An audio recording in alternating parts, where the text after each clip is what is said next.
जय हिंद दोस्तों, स्वागत है एक बार फिर से आपके अपने YouTube चैनल स्टडी प्लेटफॉर्म में। दोस्तों, आज की इस वीडियो में हम लोग घटना चक्र के भारतीय राज्य व्यवस्था एवं शासन की सीरीज को आगे बढ़ाते हुए एक बहुत ही महत्वपूर्ण टॉपिक यानी आपात उपबंध से संबंधित प्रश्नों को देखने वाले हैं। इस वीडियो में मैंने दोस्तों आपात उपबंध से रिलेटेड अब तक जितने भी सवाल विभिन्न स्टेट पीसीएस तथा आईएएस पीडी में पूछे गए हैं दोस्तों, उनको मैंने कवर किया है। तो अभी तक जिन लोगों ने हमारे चैनल को सब्सक्राइब नहीं किया तो सब्सक्राइब कर ले, बेल आइकन को प्रेस कर ले ताकि नई वीडियो की नोटिफिकेशन आपको समय समय पर मिलती रहे। साथ ही साथ अगर ये वीडियो पसंद आए दोस्तों तो प्लीज इस वीडियो को ज़्यादा से ज़्यादा लाइक करें और अपने दोस्तों के साथ इसे शेयर करें। तो चलिए दोस्तों, आज के फर्स्ट क्वेश्चन के साथ इस डिस्कशन को स्टार्ट करते हैं। तो फर्स्ट हमारा क्वेश्चन है दोस्तों,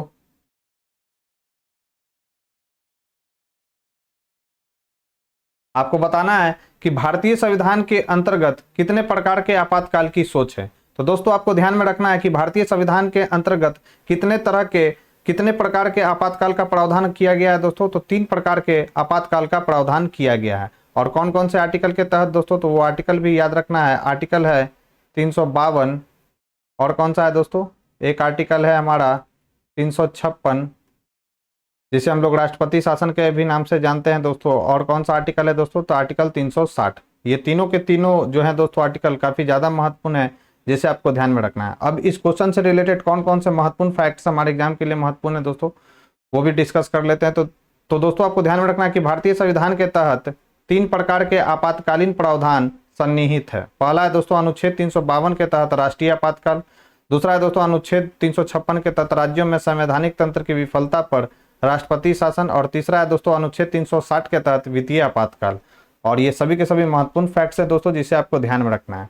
नेक्स्ट क्वेश्चन है दोस्तों, भारतीय संविधान के किस अनुच्छेद के अंतर्गत भारत सरकार का दायित्व है कि वह बाह्य आक्रमण एवं आंतरिक अशांति से राज्यों की रक्षा करे। तो याद रखना है दोस्तों, भारत सरकार का दायित्व है कि वह बाह्य आक्रमण एवं आंतरिक अशांति से राज्यों की रक्षा करे। किस आर्टिकल के तहत है दोस्तों, तो यह आर्टिकल दिया गया है दोस्तों अनुच्छेद 355 में। तो इसका राइट आंसर हो जाएगा आर्टिकल 355। अब इंपॉर्टेंट फैक्ट्स इस क्वेश्चन से रिलेटेड देख लेते हैं दोस्तों। तो दोस्तों, आपको ध्यान में रखना है कि अनुच्छेद 352 यदि राष्ट्रपति को इस बात का समाधान हो जाए कि गंभीर आपात स्थिति विद्यमान है या होने के निकट है, जिसमें युद्ध, बाह्य आक्रमण या सशस्त्र विद्रोह के कारण भारत या उसके किसी भाग में संकट पैदा हो सकता है, तो राष्ट्रपति क्या करता है दोस्तों, राष्ट्रीय आपात की उद्घोषणा कर सकता है। या तब है कि मूल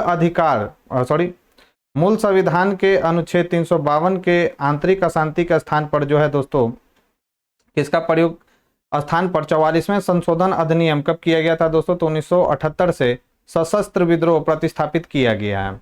याद रखना है दोस्तों, अब आंतरिक अशांति के स्थान पर किस शब्द का प्रयोग किया जाता है, तो सशस्त्र विद्रोह के आधार सशस्त्र विद्रोह का शब्द का प्रयोग किया जाता है दोस्तों। और यह किस संविधान संशोधन के तहत किया गया है दोस्तों, तो याद रखना है 44वें संविधान संशोधन 1978 के द्वारा।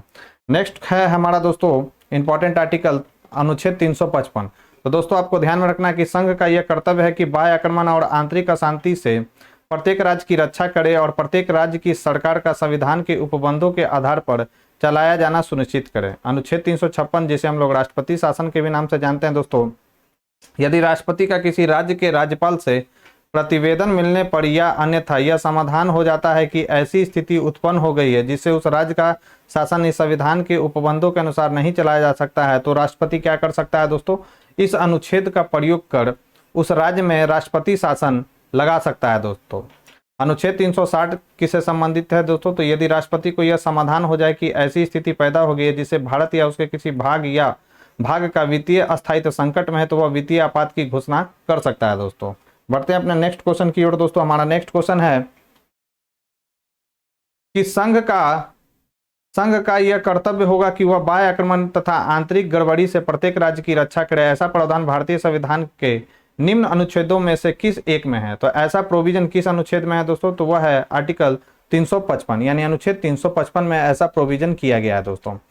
नेक्स्ट क्वेश्चन है दोस्तों कि किस अनुच्छेद के अनुसार भारत के राष्ट्रपति द्वारा राष्ट्रीय आपातकाल की घोषणा की जाती है, तो याद रखना है दोस्तों आर्टिकल 352 यानी अनुच्छेद 352 के तहत जो है दोस्तों राष्ट्रपति के द्वारा राष्ट्रीय आपातकाल की घोषणा की जाती है। तो इसका राइट आंसर हो जाएगा ऑप्शन ए। बढ़ते अपने नेक्स्ट क्वेश्चन की ओर। हमारा नेक्स्ट क्वेश्चन है दोस्तों, भारत का राष्ट्रपति राष्ट्रीय आपात की घोषणा कर सकता है यदि खतरा है, तो किस चीज से खतरा अगर महसूस होता है दोस्तों राष्ट्रपति को, तो वह राष्ट्रीय आपात की घोषणा कर सकते हैं। तो याद रखना है दोस्तों, खतरा अगर बाहरी आक्रमण से हो या सशस्त्र विद्रोह के आधार पर है हो दोस्तों, तो राष्ट्रपति राष्ट्रीय आपात की घोषणा कर सकते हैं। किस आर्टिकल के तहत? तो याद रखना है दोस्तों, आर्टिकल 352 के तहत। जबकि आंतरिक अशांति और सांप्रदायिक संघर्ष से ऐसा कुछ भी नहीं होता है दोस्तों। तो इसका राइट आंसर हो जाएगा कौन सा दोस्तों? इसका राइट आंसर हो जाएगा ऑप्शन डी। नेक्स्ट है दोस्तों हमारा, भारत में राष्ट्रीय आपातकाल की घोषणा करने का आधार निम्नलिखित में से कौन सा नहीं है? तो याद रखना है दोस्तों, आंतरिक अशांति को खतरा यानी आंतरिक अशांति के खतरे के आधार पर हम लोग जो है दोस्तों, आंतरिक शांति को खतरा अगर हो तो उसके आधार पर हम लोग दोस्तों यानी भारत के राष्ट्रपति राष्ट्रीय आपातकाल की घोषणा नहीं कर सकते हैं। जबकि युद्ध, बाह्य आक्रमण तथा सशस्त्र विद्रोह के आधार पर जो है दोस्तों, राष्ट्रपति के द्वारा आर्टिकल 352 का प्रयोग कर जो है दोस्तों राष्ट्रीय आपातकाल की घोषणा की जाती है। तो इसका राइट आंसर हो जाएगा ऑप्शन सी। बढ़ते हैं अपने नेक्स्ट क्वेश्चन की और हमारा नेक्स्ट क्वेश्चन है दोस्तों, राष्ट्रपति राष्ट्रीय आपातकाल की घोषणा कर सकते हैं? तो याद रखना है दोस्तों, राष्ट्रपति जो है राष्ट्रीय आपातकाल की घोषणा हथियारबंद विद्रोह के आधार पर कर सकते हैं, बाह्य आक्रमण के आधार पर कर सकते हैं और युद्ध के आधार पर भी कर सकते हैं दोस्तों। तो इसका राइट आंसर हो जाएगा ऑप्शन डी। नेक्स्ट क्वेश्चन है दोस्तों, निम्नलिखित में से किन परिस्थितियों में राष्ट्रपति आपातकाल घोषित कर सकते हैं? पहला है बाह्य आक्रमण के आधार पर, तो बिल्कुल सही है दोस्तों, राष्ट्रीय आपातकाल की घोषणा बाह्य आक्रमण के आधार पर की जाती है राष्ट्रपति के द्वारा। फिर है दोस्तों कौन सा? तो आंतरिक अशांति है दोस्तों। फिर है आंतरिक अशांति के आधार पर नहीं किया जा सकता है दोस्तों, याद रखना है। राज्यों में संवैधानिक तंत्र की विफलता के कारण राष्ट्रीय आपातकाल की घोषणा राष्ट्रपति के द्वारा की जाती है, राष्ट्रपति द्वारा आपातकाल की घोषणा की जा सकती है। और आर्थिक संकट के आधार पर जो है दोस्तों, राष्ट्रपति के द्वारा आपातकाल की घोषणा की जा सकती है। बाह्य आक्रमण के द्वारा किस आर्टिकल के तहत है दोस्तों? तो यह है आर्टिकल 352, याद रखना है। संवैधानिक तंत्र कितना पर है दोस्तों? तो यह है आर्टिकल 356। और ये आर्थिक संकट किसमें है दोस्तों? किस आर्टिकल का प्रयोग करके राष्ट्रपति के द्वारा वित्तीय आपात की घोषणा की जाती है दोस्तों? तो आर्टिकल 360। ये सभी के सभी महत्वपूर्ण आर्टिकल है दोस्तों, जिसे आपको ध्यान में रखना है। तो इसका राइट आंसर हो जाएगा दोस्तों 1, 3 और 4, जो कि ऑप्शन बी में है। नेक्स्ट है दोस्तों, भारतीय संविधान के अनुच्छेद 352 के अनुसार राष्ट्रीय आपात की घोषणा निम्नलिखित में से किन परिस्थितियों में की जा सकती है? तो याद रखना है दोस्तों, युद्ध, बाह्य आक्रमण अथवा सशस्त्र विद्रोह के आधार पर जो है दोस्तों राष्ट्रीय आपात की घोषणा की जाती है राष्ट्रपति के द्वारा। किस आर्टिकल के तहत दोस्तों? तो याद रखना है अनुच्छेद 352 के तहत। बढ़ते अपने नेक्स्ट क्वेश्चन की ओर दोस्तों। हमारा नेक्स्ट क्वेश्चन है, भारतीय संविधान के अनुच्छेद 352 के अंतर्गत आपातकाल की घोषणा तभी की जा सकती है जब भारत के किसी भाग की सुरक्षा को निम्नलिखित खतरा हो। तो किस बात से खतरा हो दोस्तों? तो युद्ध के कारण, याद रखना है दोस्तों। और किस कारण से? तो विदेशी आक्रमण के कारण। और किस कारण से दोस्तों? तो याद रखना है, और सशस्त्र विद्रोह के कारण जो है दोस्तों, अगर देश को खतरा हो या देश के किसी भाग को खतरा हो दोस्तों, तो राष्ट्रपति के द्वारा आर्टिकल 352 का प्रयोग करके राष्ट्रीय आपात की घोषणा की जाती है दोस्तों। जबकि आंतरिक उपद्रव के कारण ऐसा राष्ट्रपति के द्वारा नहीं किया जाता है। तो इसका राइट आंसर हो जाएगा दोस्तों 1, 2 और 3, जो कि ऑप्शन सी में है दोस्तों। तो इसका राइट आंसर हो जाएगा ऑप्शन सी। बढ़ते हैं अपने नेक्स्ट क्वेश्चन की और हमारा नेक्स्ट क्वेश्चन है दोस्तों कि अनुच्छेद 352 के अनुसार राष्ट्रीय आपातकाल के विषय में सही क्या है? पहला कथन है दोस्तों, यानी स्टेटमेंट है, यह राष्ट्रपति के द्वारा उद्घोषित किया जाता है। तो यह बात बिल्कुल सही है दोस्तों। फिर है दोस्तों, 2 माह के भीतर इस पर संसद की स्वीकृति मिल जानी चाहिए। तो यह बात बिल्कुल गलत है दोस्तों। 2 माह के भीतर इस पर संसद की स्वीकृति नहीं मिल जानी चाहिए, बल्कि 1 माह के भीतर जो है दोस्तों इस पर संसद की स्वीकृति मिल जानी चाहिए। फिर है दोस्तों, संसद के साधारण बहुमत से इस पर स्वीकृति मिलनी चाहिए। तो यह भी गलत है दोस्तों, विशेष बहुमत होना चाहिए। नेक्स्ट है दोस्तों, संसद के 2/3 बहुमत से इस पर स्वीकृति मिलनी चाहिए। तो यह बात बिल्कुल परफेक्ट है दोस्तों। फिर 6 नंबर स्टेटमेंट है दोस्तों कि संसद के साधारण बहुमत से इसे वापस लिया जा सकता है। तो यह बात बिल्कुल सही है दोस्तों। 7 है हमारा, संसद के 2/3 बहुमत से वापस लिया जा सकता है। यह बात गलत है दोस्तों। घोषणा जब स्वीकृति मिलनी चाहिए दोस्तों विशेष बहुमत से, लेकिन जब वापस लिया जाएगा तो उसमें साधारण बहुमत होता है दोस्तों। याद रखना है कि साधारण बहुमत से इसे वापस लिया जाता है, ना कि विशेष बहुमत से। फिर है दोस्तों 8 नंबर हमारा स्टेटमेंट कि इस पर संसद के संयुक्त अधिवेशन की स्वीकृति ली जा सकती है। तो ऐसा कुछ भी नहीं है दोस्तों। तो इसका राइट आंसर हो जाएगा दोस्तों 1 सही है और 3 सही है, और कौन सा सही है दोस्तों? 5 सही है और 6 सही है। तो अब देखते हैं ऑप्शन कौन सा है दोस्तों इसका। तो इसका राइट आंसर क्या हो जाएगा दोस्तों? तो ऑप्शन सी इसका जो हो जाएगा दोस्तों वो राइट आंसर हो जाएगा। अब महत्वपूर्ण फैक्ट्स को कौन कौन से हैं दोस्तों इस क्वेश्चन से रिलेटेड, उसे भी डिस्कस कर लिया जाए। तो अनुच्छेद 352 के अनुसार युद्ध या बाह्य आक्रमण या सशस्त्र विद्रोह के आधार पर तथा मंत्रिमंडल की सिफारिश पर राष्ट्रपति आपातकाल की घोषणा करता है। आपातकाल की उद्घोषणा के 1 माह के भीतर इस पर जो है दोस्तों संसद की स्वीकृति मिल जानी चाहिए। आपात की उद्घोषणा को या उसे जारी रखने का अनुमोदन करने वाले संकल्पों को संसद के प्रत्येक सदन द्वारा उस सदन की कुल सदस्य संख्या के बहुमत तथा, याद रखना है दोस्तों, उस सदन में उपस्थित और मत देने वाले सदस्यों के कम से कम 2/3 बहुमत द्वारा पारित करना होगा। आपातकाल की उद्घोषणा को संसद के साधारण बहुमत द्वारा वापस लिया जा सकता है। दोस्तों बढ़ते अपने नेक्स्ट क्वेश्चन की और हमारा नेक्स्ट क्वेश्चन है दोस्तों, संसद द्वारा संकट काल की घोषणा का अनुमोदन कितनी अवधि के अंतराल में होना आवश्यक है। तो याद रखना है दोस्तों 1 माह की अवधि के अंतराल में होना आवश्यक है दोस्तों संसद के द्वारा। तो इसका राइट आंसर हो जाएगा ऑप्शन बी। नेक्स्ट है हमारा दोस्तों, आपातकाल की घोषणा की स्वीकृति हेतु संसद के समक्ष रखा जाना आवश्यक है। तो 1 माह के अंदर संसद के समक्ष रखा जाना आवश्यक है दोस्तों। तो राइट आंसर हो जाएगा ऑप्शन ए।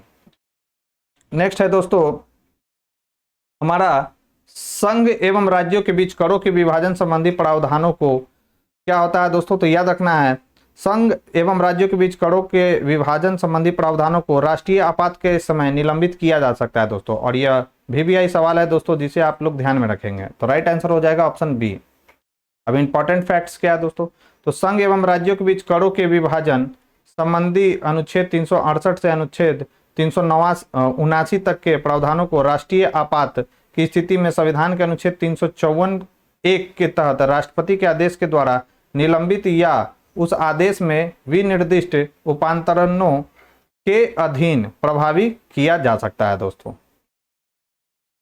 नेक्स्ट क्वेश्चन है दोस्तों, निम्न में से किस अनुच्छेद के अंतर्गत भारत के राष्ट्रपति मूल अधिकारों के कार्यान्वयन को स्थगित कर सकते हैं।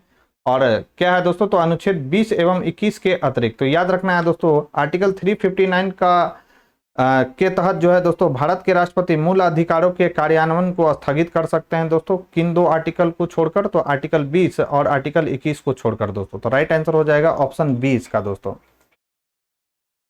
अब इंपॉर्टेंट फैक्ट्स देखते हैं दोस्तों, तो 44वें संविधान संशोधन अधिनियम 1978 के पश्चात अब अनुच्छेद 352 के अंतर्गत राष्ट्रीय आपातकाल की घोषणा के प्रवर्तन में रहने की स्थिति में राष्ट्रपति अनुच्छेद 359 के तहत क्या कर सकते हैं दोस्तों, आदेश जारी कर अनुच्छेद 20 एवं अनुच्छेद 21 के अतिरिक्त संविधान के भाग 3 द्वारा प्रदत्त अन्य मूल अधिकारों के कार्यान्वयन को स्थगित कर सकते हैं। युद्ध या, याद रखना है दोस्तों, युद्ध या बाह्य आक्रमण की स्थिति में आपात घोषित होने पर अनुच्छेद 19 भी स्थगित हो जाता है, परंतु ऐसा अनुच्छेद 358 के तहत स्वतः होता है दोस्तों, याद रखना है। इंपॉर्टेंट है फैक्ट्स दोस्तों। नेक्स्ट है दोस्तों, भारत के राष्ट्रपति को निलंबित करने की शक्ति प्राप्त है। तो भारत के राष्ट्रपति को निलंबित करने की शक्ति कौन कौन सा प्राप्त है दोस्तों, इसमें स्टार लगा हुआ है क्वेश्चन। अब इंपॉर्टेंट फैक्ट्स क्या है दोस्तों इस क्वेश्चन से रिलेटेड देख लेते हैं। तो दोस्तों युद्ध या बाह्य आक्रमण के आधार पर अनुच्छेद 352 के तहत आपातकाल की घोषणा होने पर अनुच्छेद 358 के तहत क्या होता है दोस्तों, अनुच्छेद 19 में वर्णित मूल अधिकार स्वतः ही निलंबित हो जाते हैं। जबकि अन्य मूल अधिकार जो हैं दोस्तों कौन कौन से, तो अनुच्छेद 20 एवं 21 को छोड़कर 44वें संविधान संशोधन से को निलंबित करने की शक्ति जो है दोस्तों, याद रखना है, निलंबित करने की जो शक्ति है राष्ट्रपति को अनुच्छेद 359 के तहत प्राप्त है, जिसमें अनुच्छेद 21A भी शामिल है। अनुच्छेद 20 एवं 21 के अंतर्गत प्राप्त जो मूल अधिकार हैं दोस्तों किसी भी स्थिति में निलंबित नहीं किए जा सकते हैं। साथ ही याद रखना है आपको क्या, कि साथ ही सशस्त्र विद्रोह के कारण ही आपातकाल की घोषणा होने पर अनुच्छेद जो है दोस्तों 19 स्वतः निलंबित नहीं होता, बल्कि राष्ट्रपति अनुच्छेद 359 के तहत तब इसे निलंबित कर सकते हैं। इस प्रकार इस प्रश्न का जो सही उत्तर है दोस्तों वो कौन सा है, तो A, C और D प्राप्त हो रहे हैं। यही कारण है कि आयोग द्वारा इस प्रश्न को मूल्यांकन से बाहर कर दिया गया था दोस्तों। बढ़ते अपने नेक्स्ट क्वेश्चन की ओर। नेक्स्ट क्वेश्चन काफी महत्वपूर्ण है दोस्तों, याद रखेंगे कि मौलिक अधिकारों से जुड़े निम्नलिखित अनुच्छेदों के युग्मों में से कौन एक भारतीय संविधान के अनुच्छेद 359 के अंतर्गत आपात स्थिति लागू करने के दौरान निलंबित नहीं हो सकता है। तो कौन सा है दोस्तों, तो अनुच्छेद 20 और 21 को छोड़कर जो है दोस्तों अंतर्गत जो मौलिक अधिकार दिए गए हैं लोगों को, वो आपात स्थिति लागू होने के दौरान निलंबित नहीं हो सकते हैं दोस्तों। तो इसका राइट आंसर हो जाएगा दोस्तों ऑप्शन ए। नेक्स्ट है दोस्तों, निम्नलिखित में से किन अनुच्छेदों को राष्ट्रीय आपातकाल के दौरान निलंबित नहीं किया जा सकता है? तो याद रखना है दोस्तों, अनुच्छेद 20 और 21 को छोड़कर राष्ट्रीय आपातकाल के दौरान सभी अधिकारों को निलंबित किया जा सकता है दोस्तों, लेकिन अनुच्छेद 20 और 21 को निलंबित नहीं किया जा सकता है। तो इसका राइट आंसर हो जाएगा ऑप्शन डी।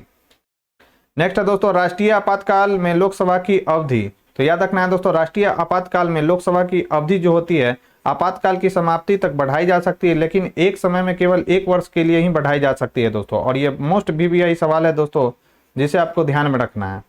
अब इंपॉर्टेंट फैक्ट्स डिस्कस कर लेते हैं दोस्तों इस क्वेश्चन से रिलेटेड। तो दोस्तों, अनुच्छेद 352 के तहत लगाए गए राष्ट्रीय आपातकाल की स्थिति में लोकसभा की अवधि अनुच्छेद 83(2) के परंतु के अनुसार संसद विधि द्वारा ऐसी अवधि के लिए बढ़ा सकेगी जो एक बार में 1 वर्ष से अधिक नहीं होगी तथा आपात उद्घोषणा के प्रवर्तन में न रह जाने के पश्चात उसका विस्तार किसी भी दशा में 6 माह की अवधि से अधिक नहीं होगा। इस प्रकार विकल्प डी इसका जो है दोस्तों परफेक्ट आंसर होगा। नेक्स्ट है दोस्तों, आपातकाल में किसी राज्य विधानसभा की अवधि बढ़ाई जा सकती है। तो याद रखना है दोस्तों, आपातकाल के दौरान जो है किसी राज्य विधानसभा की जो अवधि है वो किसके द्वारा बढ़ाई जा सकती है? तो संसद के द्वारा बढ़ाई जा सकती है। यह भी मोस्ट वीवीआई सवाल है दोस्तों, जिसे आपको ध्यान में रखना है। इसका राइट आंसर क्या हो जाएगा? ऑप्शन बी हो जाएगा। अब इंपॉर्टेंट फैक्ट्स देखते हैं दोस्तों इस क्वेश्चन से रिलेटेड। तो दोस्तों, संविधान के अनुच्छेद 172(1) के परंतु के अनुसार आपातकाल की घोषणा अनुच्छेद 352 के तहत के प्रवर्तन में रहने की अवस्था में संसद विधि द्वारा किसी राज्य विधानसभा की अवधि एक बार में 1 वर्ष से अनधिक के लिए बढ़ा सकती है दोस्तों। याद रखना है, एक बार में 1 वर्ष से अनधिक के लिए बढ़ा सकती है, किंतु आपात की उद्घोषणा के प्रवर्तन में न रहने पर याद रखना है दोस्तों किसी भी दशा में इसका विस्तार जो है दोस्तों 6 मास की अवधि यानी 6 माह की जो अवधि से अधिक नहीं होगी दोस्तों। और ये सभी के सभी महत्वपूर्ण फैक्ट्स है दोस्तों, जिसे आपको ध्यान में रखना है। बढ़ते अपने नेक्स्ट क्वेश्चन की ओर। हमारा नेक्स्ट क्वेश्चन है दोस्तों, निम्नलिखित में से कौन सी तारीख को भारत के राष्ट्रपति ने अपने शक्तियों का प्रयोग करते हुए उद्घोषणा द्वारा यह घोषणा की कि गंभीर आपात विद्यमान है जिसके कारण आंतरिक अशांति से भारत की सुरक्षा को गंभीर खतरा है? तो याद रखना है दोस्तों, वह डेट कौन सा था? तो वह था दोस्तों 25 जून 1975 को। उस समय राष्ट्रपति कौन थे दोस्तों? तो फखरुद्दीन अली अहमद थे उस समय तत्कालीन राष्ट्रपति। तो राइट आंसर हो जाएगा दोस्तों इसका सी। तो दोस्तों, याद रखना है आपको कि भारत के तत्कालीन राष्ट्रपति फखरुद्दीन अली अहमद ने 25 जून 1975 को तत्कालीन प्रधानमंत्री इंदिरा गांधी के नेतृत्व वाली सरकार की सिफारिश पर आंतरिक अशांति के आधार पर भारतीय संविधान के अनुच्छेद 352 के तहत देश में आपातकाल की उद्घोषणा की घोषणा की थी, जिसे 26 जून 1975 को भारत के राजपत्र में प्रकाशित किया गया था दोस्तों। नेक्स्ट क्वेश्चन है दोस्तों हमारा अभिकथन और कारण से रिलेटेड। अभिकथन है दोस्तों, भारतीय संविधान मूलतः संघात्मक स्वरूप का है। तो यह बात बिल्कुल सही है दोस्तों, भारतीय संविधान जो है मूलतः संघात्मक स्वरूप का है। कारण इसका दिया गया दोस्तों कि अनुच्छेद 352 में राज्यों में संवैधानिक तंत्र की विफलता की दशा के प्रावधान है, तो ऐसा कुछ भी प्रोविजन नहीं है दोस्तों। तो यहाँ पे हम लोग क्या देख रहे हैं दोस्तों, अभिकथन तो हमारा सही है, जबकि इसका कारण जो दिया गया है दोस्तों वह गलत है। तो इसका राइट आंसर हो जाएगा दोस्तों ऑप्शन सी। अब इंपॉर्टेंट फैक्ट्स देखते हैं दोस्तों। तो भारत के संविधान के स्वरूप का वर्णन जो है विभिन्न प्रकार से किया गया है। इसे अर्ध परिसंघीय तथा एकात्मक परिसंघीय का अद्भुत समन्वय कहा जाता है, तथापि इसका जो स्वरूप है मूलतः संघात्मक ही है। अनुच्छेद 352 में राष्ट्रीय आपातकाल के समय राष्ट्रपति द्वारा राष्ट्रीय आपात की घोषणा का प्रावधान है, जबकि राज्यों में संवैधानिक तंत्र की विफलता की स्थिति में राष्ट्रपति शासन संबंधी प्रावधान किस आर्टिकल में है दोस्तों? तो आर्टिकल 356 में है। दोस्तों, अगर ये वीडियो आपको पसंद आ रही हो, वीडियो का कंटेंट अगर आपको पसंद आ रहा हो दोस्तों, तो प्लीज इस वीडियो को ज़्यादा से ज़्यादा लाइक कर दीजिएगा और अपने दोस्तों के साथ इसे शेयर कर दीजिएगा। चैनल पर पहली बार आए हैं तो चैनल को सब्सक्राइब कर लीजिएगा, बेल आइकन को प्रेस कर लीजिएगा ताकि नई वीडियो की जो नोटिफिकेशन है दोस्तों सबसे पहले आपको मिल सके। बढ़ते अपने नेक्स्ट क्वेश्चन की ओर दोस्तों। हमारा नेक्स्ट क्वेश्चन काफी इजी क्वेश्चन है दोस्तों। प्रायः किसकी सलाह पर राज्य में राष्ट्रपति शासन लागू किया जाता है? तो याद रखना है दोस्तों, गवर्नर के सलाह पर जो है दोस्तों राज्य में राष्ट्रपति शासन लागू किया जाता है, यानी याद रखना है कि राज्यपाल की सलाह पर जो है दोस्तों राज्यों में राष्ट्रपति शासन लागू किया जाता है। इसका राइट आंसर हो जाएगा ऑप्शन सी। तो दोस्तों, अनुच्छेद 356 के तहत राज्य में राष्ट्रपति शासन प्रायः गवर्नर की सलाह पर राष्ट्रपति द्वारा लागू किया जाता है। इस अनुच्छेद के अनुसार यदि राष्ट्रपति का किसी राज्य के राज्यपाल से प्रतिवेदन मिलने पर या अन्यथा यह समाधान हो जाता है कि ऐसी स्थिति उत्पन्न हो गई है जिसमें उस राज्य का शासन इस संविधान के उपबंधों के अनुसार नहीं चलाया जा सकता है, तो राष्ट्रपति उद्घोषणा द्वारा उस राज्य की सरकार के सभी या कोई कृत या शक्तियां अपने हाथों में क्या कर लेती है दोस्तों? तो ले सकता है राष्ट्रपति। नेक्स्ट है दोस्तों हमारा, भारतीय संविधान के किस अनुच्छेद के अंतर्गत किसी राज्य में राष्ट्रपति शासन लागू किया जा सकता है? तो काफी इजी सवाल है दोस्तों। तो अनुच्छेद 356 के तहत जो होता है दोस्तों, किसी राज्य में राष्ट्रपति शासन लागू किया जा सकता है। नेक्स्ट क्वेश्चन है दोस्तों, निम्नलिखित में से किस राज्य में राज्यपाल शासन के अधिरोपण का प्रावधान नहीं है? तो जिस समय यह सवाल पूछा गया था दोस्तों, उसका राइट आंसर था डी, लेकिन अब तो जम्मू कश्मीर में तो केंद्र शासित प्रदेश बन गया है दोस्तों, इसलिए इसमें इस क्वेश्चन में स्टार लगा हुआ है।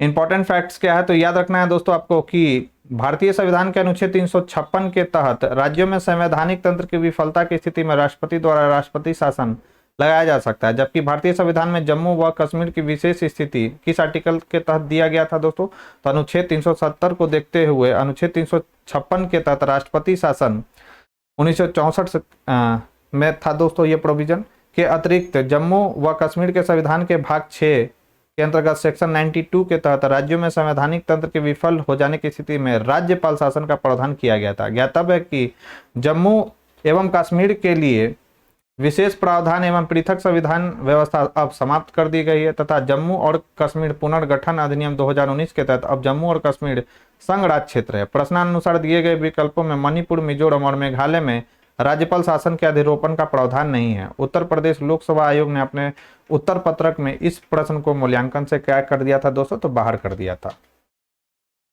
नेक्स्ट है दोस्तों हमारा क्वेश्चन, यदि भारत का राष्ट्रपति संविधान के अनुच्छेद 356 के अधीन यथा उपबंधित अपनी शक्तियों का किसी विशेष राज्य के संबंध में प्रयोग करता है तो क्या होगा? तो याद रखना है दोस्तों, उस समय उस राज्य में अनुच्छेद 19 क्या हो जाएगा दोस्तों? इसका राइट आंसर हो जाएगा क्या दोस्तों? तो ये नहीं होगा। उस राज्य के विधानमंडल की जो शक्तियां होगी दोस्तों संसद द्वारा या उसके प्राधिकार के अधीन प्रयोज्य होंगी। याद रखना है दोस्तों कि यदि भारत का राष्ट्रपति संविधान का अनुच्छेद 356 के अधीन यथा उपबंधित अपनी शक्तियों का किसी विशेष राज्य के संबंध में प्रयोग करता है तो क्या होगा दोस्तों? तो उस राज्य के विधानमंडल की शक्तियां जो होंगी दोस्तों वो संसद द्वारा या उसके प्राधिकार के अधीन प्रयोज्य होंगी दोस्तों। तो राइट आंसर हो जाएगा ऑप्शन बी।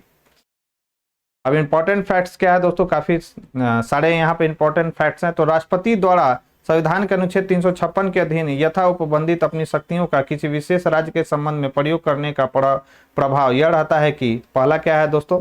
तो उस राज्य की सरकार के सभी या कोई कृत तथा राज्यपाल या राज्य के किसी प्राधिकारी या निकाय में निहित या उसके द्वारा प्रयोज्य सभी या कोई शक्तियां राष्ट्रपति अपने हाथों में ले सकता है। राष्ट्रपति यह घोषित कर, दूसरा क्या है दोस्तों?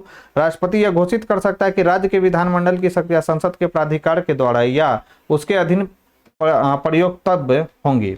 ज्ञातव्य है कि अनुच्छेद 356 के तहत राष्ट्रपति शासन लगाए जाने की स्थिति में राज्य की विधानसभा स्वतः निलंबित नहीं होती, अपितु राष्ट्रपति चाहे तो उसे भंग कर सकता है तथा उसका निलंबन कर सकता है दोस्तों। याद रखना है। उल्लेखनीय कि अनुच्छेद 19 राज्य में संविधान के अनुच्छेद 352 के अधीन युद्ध या बाह्य आक्रमण के आधार पर जारी आपात उद्घोषणा के समय स्वतः निलंबित हो जाता है, न कि अनुच्छेद 356 की उद्घोषणा के तहत। याद रखना है दोस्तों कि अनुच्छेद जो 19 है दोस्तों, राज्य में संविधान के अनुच्छेद 352 के अधीन युद्ध एवं या बाह्य आक्रमण के आधार पर जारी आपात उद्घोषणा के समय स्वतः ही निलंबित हो जाता है दोस्तों, न कि अनुच्छेद 356 की उद्घोषणा के समय। अतः दिए गए विकल्पों में कौन सा राइट आंसर हो जाएगा दोस्तों? तो बी होगा। नेक्स्ट है दोस्तों हमारा क्वेश्चन, किसी राज्य में राष्ट्रपति शासन उद्घोषणा के निम्नलिखित में से कौन से परिणामों का होना आवश्यक नहीं है? तो कौन से परिणामों का होना आवश्यक नहीं है दोस्तों? तो याद रखना है, राज्य विधानसभाओं का विघटन यह होना आवश्यक नहीं है, साथ ही साथ स्थानीय निकायों का विघटन यह भी आवश्यक नहीं है दोस्तों। तो इसका राइट आंसर हो जाएगा ऑप्शन बी, यानी केवल 1 और 3। तो दोस्तों याद रखना है आपको कि भारतीय संविधान के अनुच्छेद 356 के प्रावधानों के तहत राज्यों में संवैधानिक तंत्र की विफलता की स्थिति में राष्ट्रपति द्वारा राज्यों में राष्ट्रपति शासन की उद्घोषणा की जा सकती है। राज्यों में राष्ट्रपति शासन लागू होने की स्थिति में राष्ट्रपति राज्य सरकार की शक्तियों को अपने हाथों में ले लेता है।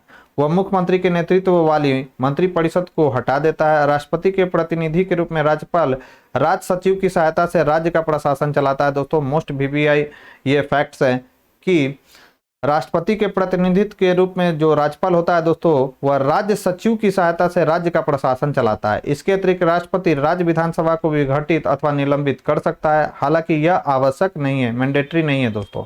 स्थानीय निकायों, याद रखना, स्थानीय निकायों का विघटन राष्ट्रपति शासन की उद्घोषणा का जो है दोस्तों राष्ट्रपति शासन की उद्घोषणा का कोई परिणाम नहीं है। नेक्स्ट क्वेश्चन है दोस्तों, संविधान के अनुच्छेद 356 से संबंधित निम्नलिखित कथनों पर विचार कीजिए। पहला कि राज्यों में संवैधानिक तंत्र की विफलता एक वस्तुनिष्ठ यथार्थ है, बिल्कुल बात सही है दोस्तों। फिर दोस्तों, इस अनुच्छेद के अंतर्गत की गई उद्घोषणा का उच्चतम न्यायालय द्वारा न्यायिक पुनरावलोकन किया जा सकता है, यह भी स्टेटमेंट बिल्कुल सही है दोस्तों कि इस अनुच्छेद के अंतर्गत की गई उद्घोषणा का उच्चतम न्यायालय द्वारा न्यायिक पुनरावलोकन किया जा सकता है। तीसरा है दोस्तों, इस उद्घोषणा के साथ ही राज्य विधानसभा भंग की जा सकती है। और चौथा है दोस्तों, इस उद्घोषणा का 2 माह के भीतर संसद के प्रत्येक सदन से अनुमोदन किया जाना चाहिए। तो ये तो स्टेटमेंट गलत है दोस्तों। इस उद्घोषणा के साथ ही राज्य विधानसभा भंग की जा सकती है, तो यह बात बिल्कुल सही है दोस्तों। तो इसका राइट आंसर क्या हो जाएगा? तो इसका राइट आंसर क्या हो जाएगा दोस्तों? तो इस उद्घोषणा के बाद सही था दोस्तों। ऐसा जरूरी नहीं कि इस उद्घोषणा के साथ ही राज्य विधानसभा भंग की जा सकती है, ऐसा कोई जरूरी नहीं है दोस्तों। लेकिन यह जरूरी है दोस्तों कि इस घोषणा का 2 माह के भीतर संसद के प्रत्येक सदन से अनुमोदन किया जाना आवश्यक है, किया जाना चाहिए, यह बात बिल्कुल सही है दोस्तों। तो इसका राइट आंसर हो जाएगा 1, 2 और क्या दोस्तों? तो इसका राइट आंसर हो जाएगा 1, 2 और 4। तो जो कि किस ऑप्शन में है दोस्तों? तो वह है ऑप्शन ए में। सॉरी दोस्तों, मैंने 3rd को सही कर दिया था और 4 को गलत कर दिया था, जबकि आंसर क्या होगा हमारा? 4th सही होगा, 3rd ही गलत है। अब इंपॉर्टेंट फैक्ट्स क्या है दोस्तों? तो एस.आर. बोम्मई बनाम भारत संघवाद 1994 में उच्चतम न्यायालय ने निर्णय दिया कि अनुच्छेद 356 से संबंधित उद्घोषणा का न्यायिक पुनरावलोकन किया जा सकता है तथा उद्घोषणा के साथ ही राज्य विधानसभा भंग नहीं की जा सकती है जब तक ऐसी उद्घोषणा का संसद के दोनों सदनों द्वारा 2 माह के अंदर अनुमोदन नहीं कर दिया जाता है। इसमें यह भी निर्धारित किया गया है कि संवैधानिक तंत्र की विफलता यथार्थ में होनी चाहिए, न कि कल्पित आधारों पर। नेक्स्ट है दोस्तों, राष्ट्रपति शासन अधिकतम लगाया जा सकता है। इंपॉर्टेंट सवाल है दोस्तों कि राष्ट्रपति शासन जो है अधिकतम जो है 3 वर्षों तक लगाया जा सकता है। तो इसका राइट आंसर हो जाएगा ऑप्शन डी। तो दोस्तों, यद्यपि संविधान के अनुच्छेद 356 के अधीन राष्ट्रपति शासन की उद्घोषणा प्रत्येक 6 माह पर पुनः संसद के दोनों सदनों द्वारा पारित होकर अधिकतम 3 वर्ष तक प्रवर्तन में रह सकती है, परंतु इसके 1 वर्ष से आगे प्रवृत्त रहने के संदर्भ में कोई संकल्प संसद द्वारा तभी पारित किया जा सकता है जबकि उस समय एक क्या है दोस्तों? पहला नंबर क्या है? तो संपूर्ण भारत अथवा संपूर्ण राज्य में या उसके किसी भाग में आपात की उद्घोषणा हो। और दूसरा क्या है दोस्तों? तो निर्वाचन आयोग यह प्रमाणित करे कि उस राज्य में निर्वाचन कराना संभव नहीं है। अब ये कुछ ब्रैकेट में इंपॉर्टेंट फैक्ट दिया गया है दोस्तों। मई 1987 में पंजाब राज्य में लगाए गए राष्ट्रपति शासन की अवधि संवैधानिक संशोधनों द्वारा क्या किया दिया गया था दोस्तों? तो बढ़ाया गया था।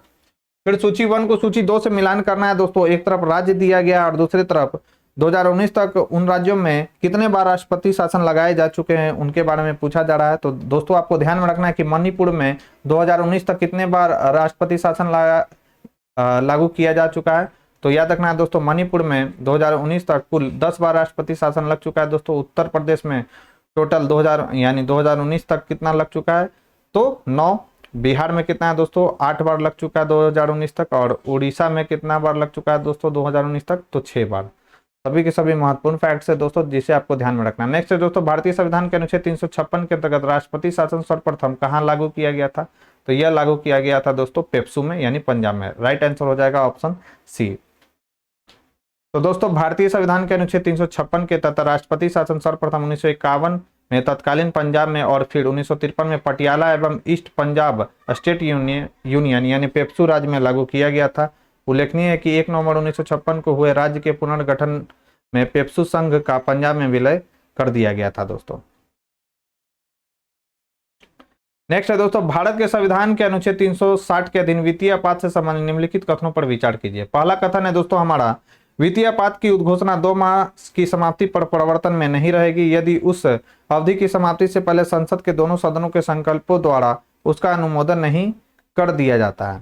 फिर है दोस्तों हमारा, यदि वित्तीय आपात प्रवर्तन में हो तो भारत का राष्ट्रपति संघ के कार्यकलाप के संबंध में सेवा करने वाले सभी या किसी वर्ग के व्यक्ति के, परंतु जिनके अंतर्गत उच्चतम न्यायालय और उच्च न्यायालय के न्यायाधीश नहीं आते, वेतनों और भत्तों में कमी करने के लिए निर्देश देने में सक्षम है। तो ऐसा कोई भी प्रोविजन नहीं है दोस्तों। तो दूसरा स्टेटमेंट तो बिल्कुल गलत है।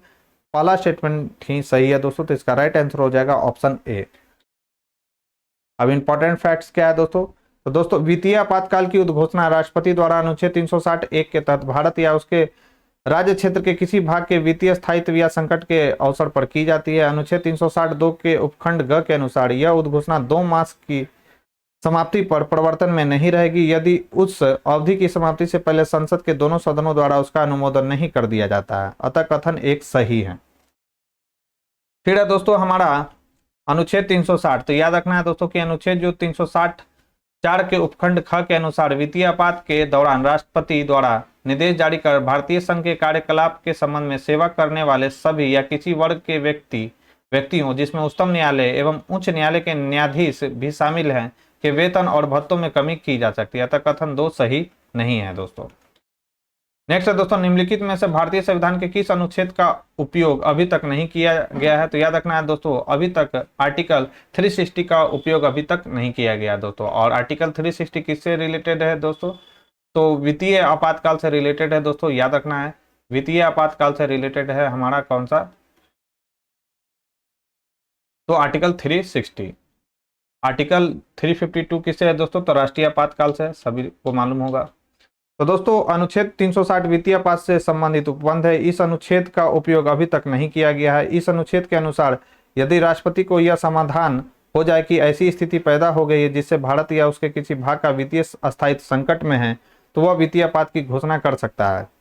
अनुच्छेद 352 के अनुसार यदि राष्ट्रपति को इस बात का समाधान हो जाए कि गंभीर आपात स्थिति विद्यमान है या होने के निकट है जिससे युद्ध, बाह्य आक्रमण या सशस्त्र विद्रोह से भारत या उसके किसी भाग में संकट पैदा हो सकता है, तो इस अनुच्छेद का प्रयोग राष्ट्रपति कर सकते हैं। इस अनुच्छेद का जो प्रयोग है दोस्तों अब तक 3 बार हो चुका है। याद रखना है 1962 में, 1971 में, 1975 में। और यह महत्वपूर्ण फैक्ट है दोस्तों जिसे आपको ध्यान में रखना है। फिर है दोस्तों कि अनुच्छेद 356 के तहत राष्ट्रपति राज्यों में संवैधानिक तंत्र के विफल हो जाने की दशा में राज्यों में राष्ट्रपति शासन लागू कर सकता है, जबकि अनुच्छेद 60 में राष्ट्रपति के शपथ ग्रहण से संबंधित उपबंध है दोस्तों। नेक्स्ट है दोस्तों, भारत में वित्तीय आपातकाल की घोषणा आज तक कितनी बार की गई है, तो 1 बार भी नहीं की गई है दोस्तों, यानी कभी भी नहीं की गई है।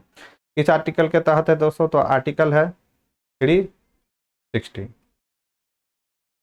और आज के डिस्कशन का हमारा लास्ट सवाल है दोस्तों, किसने कहा था कि राष्ट्रपति का आपातकालीन अधिकार संविधान के साथ धोखा है। तो यह कहा गया था दोस्तों के.एम. नाम्बियार के द्वारा। तो राइट आंसर हो जाएगा ऑप्शन सी।